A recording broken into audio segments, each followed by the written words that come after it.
பூமிக்கு பதிலாக நட்சத்திராவுக்கு தாலி கட்டினால ரொம்ப கொதிச்சு போயிருக்காங்க அபூர்வா.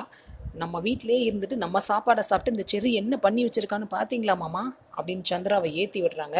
இந்த பக்கம் நட்சத்திரம் அழுதுகிட்டே இருக்காங்க. இதில் மருதாணி சித்தி வேற நடுவில் அபூர்வாவை ஏற்றி விடுறாங்க. உடனே அபூர்வா, இவன் செஞ்ச தப்புக்கு இவனை கொல்லணும் மாமா, கொல்லுங்க அப்படிங்கிறாங்க. செர்ரி அமைதியாகவே இருக்காரு. மீரா, பிந்து, கிருஷ்ணா 3 பேரும் ஷாக் ஆகி பார்த்துட்டு இருக்காங்க. ககன் தான் போயிட்டானே, இவனை பூமிக்கு கல்யாணம் பண்ணி கொடுக்கணும்னு பார்த்தா அவன் என்ன பண்ணி வச்சிருக்கான்னு பாருங்க அப்படின்னு கத்துறாங்க அபூர்வா. தப்பு செஞ்சவனை சரச்சந்திரா கொன்று தண்டிச்சிட்டாரு அப்படின்னு ஊரே பேசும். அப்போதான் மாமா என் மனசுக்கு நிம்மதியாக இருக்கும். அவனை கொல்லுங்க மாமா, கொல்லுங்க அப்படின்னு ஏற்றி விடுறாங்க. கொதிச்சு போகிறாரு கிருஷ்ணா. நிறுத்துங்க அபூர்வா, என்ன பேசுகிறீங்க? இதுக்காக போய் பிள்ளைய யாராவது கொல்லுவாங்களா? நீங்கள் பேசுகிறதெல்லாம் உங்களுக்கே கரெக்டுன்னு தோணுதா அப்படிங்கிறாரு. மீரா அவங்க அண்ணா கிட்ட போய், அண்ணா அவன் தப்பு பண்ணிட்டான், அதுக்காக அவனெல்லாம் கொல்லாதீங்க அண்ணா, அந்த மாதிரிலாம் செய்யாதீங்க அண்ணான்னு சொல்லிட்டு செர்ரி கிட்ட போய், டேய் செர்ரி, பூமியை கல்யாணம் பண்ணுறேன்னு சொல்லிட்டு இப்போ நட்சத்திராவை கல்யாணம் பண்ணிட்டு வந்து நிற்கிறியடா, ஏன்டா அப்படி பண்ண அப்படின்னு திட்டிகிட்டு இருக்காங்க. உடனே மீரா, உன் நாடகத்தெல்லாம் நிறுத்து, இங்கே எனக்கு தான் அநியாயம் நடந்துருச்சு, உன் மகனை கொன்னா தான் சரியாகும் மீரா, அவனை கொல்லணும், கொல்லுங்க மாமா கொல்லுங்க அப்படிங்கிறாங்க. கரெக்டாக பூமி கீழே இறங்கி வராங்க.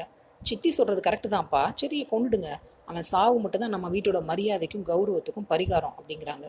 கிருஷ்ணாவே ஒரு நிமிஷம் ஷாக் ஆகுறாரு.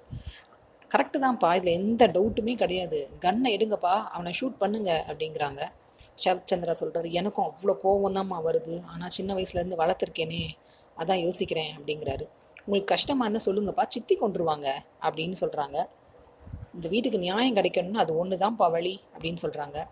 செர்ரியை கொண்டுட்டு நட்சத்திரா காலத்தில் இருக்க தாலியை கலட்டிட்டு அவளை விதவை கோலத்தில் உட்கார வச்சா நம்ம வீட்டு மரியாதை கொடிகட்டி பறக்கும் இல்லைப்பா அப்படின்னு சொல்கிறாங்க. இதை கேட்டதும் அபூர்வாக்கும் நட்சத்திராவுக்கும் அப்படியே கோவம் பொத்துக்கிட்டு வருது. இப்போ தான் கிருஷ்ணாவுக்கு புரியுது என்ன காரணத்துக்காக பூமி செர்ரியை கொல்லணும்னு சொன்னாங்கன்னு. இந்த மாதிரி எல்லாம் செஞ்சாதான் தப்பு செஞ்சவன் மருமகன்னாலும் சந்திரா தண்டனை கொடுக்காம விடமாட்டான்னு ஊரில் இருக்கிற எல்லாரும் பேசுவாங்கப்பா, கொல்லுங்கப்பா அப்படின்னு சொல்கிறாங்க. என்ன சொல்கிற பூமி அப்படின்னு கத்துறாங்க அபூர்வா. என் பொண்ணுக்கு எதுக்கு விதவை குளம், அவளையே நான் அப்படியே உட்கார வைக்கணும் அப்படிங்கிறாங்க. உங்கள் மருமகனை கொண்டுட்டா அப்புறம் உங்கள் பொண்ணு விதவை இல்லாமல் வேற என்ன சித்தி, உங்களுக்கு சம்பிரதாயம்லாம் தெரியாதா அப்படிங்கிறாங்க. சொல்லுங்கப்பா, இதே செர்ரி கூட தானே எனக்கு கல்யாணம் நடத்த முடிவு பண்ணீங்க, அப்போது நல்லவனா தெரிஞ்ச அதே செர்ரி இப்போ நட்சத்திர காலத்தில் தாலி கட்டினதும் கெட்டவன் ஆயிட்டானா? எனக்கு அநியாயம் நடந்து போச்சுன்னு சித்தி இப்படி சத்தமாக பேசுகிறாங்க. அப்போ உங்களுக்கு நட்சத்திரா தான் பொண்ணு, நான் வேற அப்படி தானேப்பா, அவள் வேற நான் வேற தானேப்பா அப்படின்னு சொல்கிறாங்க. உடனே சரத்சந்திரா டென்ஷன் ஆகி, இப்படிலாம் சொல்லாதம்மா, 2 பேரும் எனக்கு ஒன்று தானே, உனக்கு தெரியாதா அப்படின்னு சொல்கிறாரு. அது எனக்கு தெரியும்ப்பா, நீங்கள் சொல்லுங்கள், செர்ரி உங்கள் மருமகனா இல்லையா, ஒத்துக்கோங்கப்பா அப்படின்னு சொல்கிறாங்க.